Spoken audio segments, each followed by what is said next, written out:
The founder series is me and hopefully other founders just sharing the answers to three questions.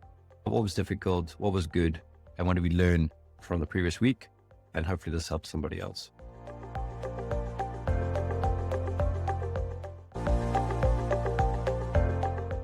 So I think the hardest thing when you are building a business is having good people.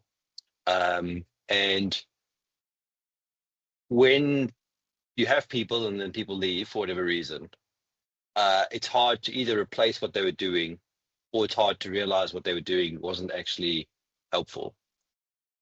But you learn from it. So the hard thing is, again, because you in order to scale a business, you can't just scale a business with technology. As much as we're on going down this route of AI is going to do everything for us, I still think you need people.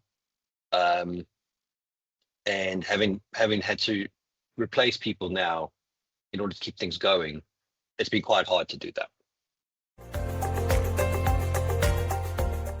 Well, it's usually what happens with these is the hard and the good kind of co-join. So having you, Jane, join us has been good because that started to get momentum back. But I think that's the important thing as well. We're now the 20th of Feb, 2 months into the year, and momentum is starting to build, and I think that's a good thing.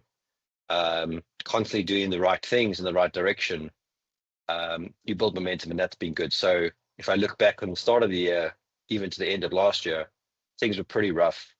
But now we're building momentum, and I feel like there's a positive energy coming from that, from building the momentum. So I'm learning a lot about the tools that we've been using, and how to make them work together. And this kind of contradicts a little bit of what I said, but you can't just solve the problem with technology. I think you can, but you have to have people that can use them. And I'm realizing how much of what we had wasn't really tuned. And I'm learning a lot how to tune these things. And in that respect, we can get some scale through using the tools that we're using. And I'm amazed at how much is actually available on a free tier, that you don't need to be paying for. I mean, yes, there are definitely points where we'll have to pay for something, but that entry level of what you get for free, that high value free level, is actually amazingly good. And we'll do something around that with another series that we'll be talking about, which is a product review series, because I think there's some stuff to highlight.